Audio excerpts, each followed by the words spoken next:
Hi, welcome to Divine Cuisine. This week, I'm talking about a stuffed steak. Yes, we're going to take a keto stuffed steak, take a keto muffin, make a stuffing out of it, and then top it on a steak. Finish that with some flash fried spinach. It's delicious, and it's low carb too. You know you're going to love it because it's simply delicious. You know, fillings and stuffings are very common in culinary. We use them a lot just to fill up empty spaces. We put them in there, make sure that they're delicious and that they complement the dish. And they work for the dish. That's important. You know, you do a pie filling, we do a custard filling, we do shrimp filling. Whatever we require, we put a filling into it. It's kind of like the Word of God. You know that? The Word of God fills us and comes out from us and drives through the empty spaces and makes things really great. Look at the Good News Bible, Philippians 4:8. It says, in conclusion, my friends, fill your minds with those things that are good, that deserve praise, things that are true, noble, right, pure, lovely, and honorable.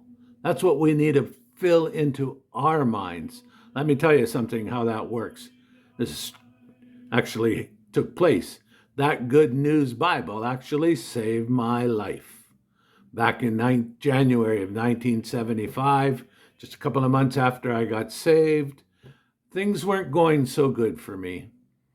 I got kicked out of Jehovah's Witnesses, so everybody I knew, all my family, all my friends, all my associates were all Jehovah's Witnesses, and now all of a sudden, because of my stand, they wouldn't have anything to do with me.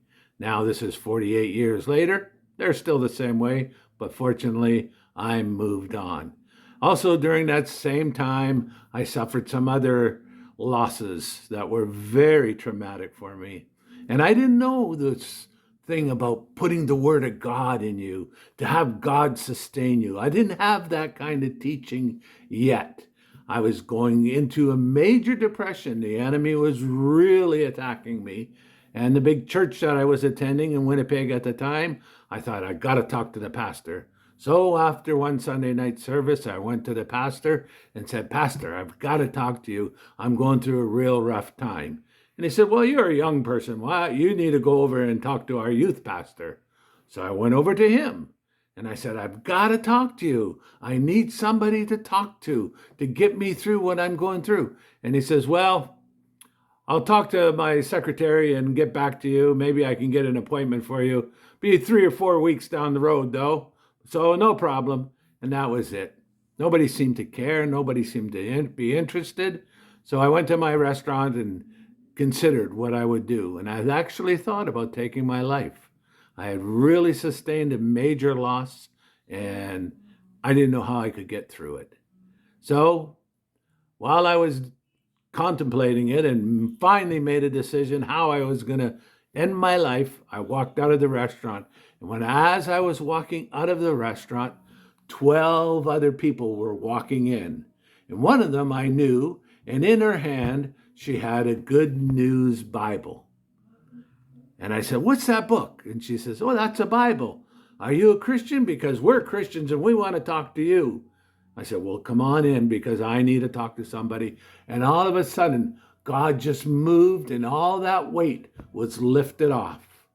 And they invited me to their church, and their pastor was also a pastor of a very large church, a very busy man, but he chose to take an hour a week for quite a while just to study personally, one-on-one with me, and establish things. And they used many times the Good News Bible, and this particular verse was one of the ones they used to help me move on. And because of that, it filled your heart, filled your mind with things that are good, that deserve praise, things that are true, noble, right, pure, lovely, and honorable. And that's how God treats you. That's how God sees you, that something pure and right and honorable. And if you need help in any way whatsoever, run to God, not run from him. And find those people. God sent them to me. He'll send them to you. Find them who will just give you the word and support you. Anyway, let's get on with our steak. Keto Stuffed Steak. Enjoy it. Start the stuffed steak by frying up a little bit of bacon. Drain off some of the bacon fat from your fried bacon. And then we add 1 teaspoon of minced garlic. Let the garlic saute for about 30 seconds. And then we'll add a Trinity mix: celery, onions, and peppers. We saute our Trinity mix until it's just tender.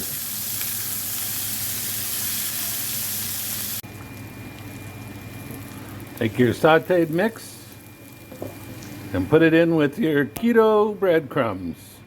You'll get that at chefk.com. To this, we add dry grated Parmesan cheese, a couple of tablespoons of heavy cream, 1 egg. Mix it together.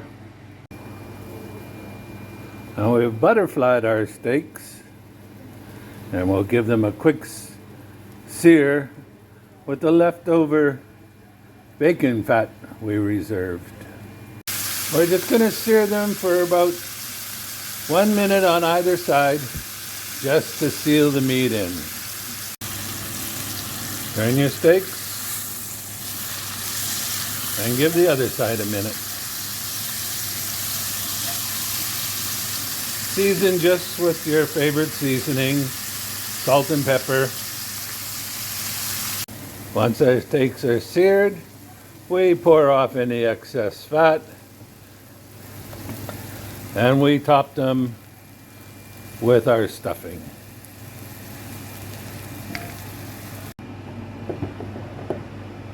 Top your steaks with your favorite cheese blend.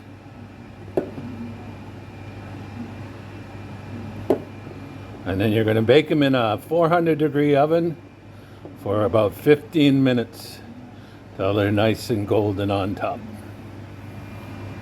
Our steaks are out of the oven. We made a butter brown sauce for them. We're just finishing them up with a touch of flash fried spinach. And there we go. All set, ready to go. And only 8 carbs. You know you're going to love it. Catch the recipes, chefk.com. Well, that's our steak. I hope you enjoyed it. And remember, go to chefk.com. The recipe will be posted there, along with the recipe for those keto muffins to make the stuffing from. And never forget, God is on your side.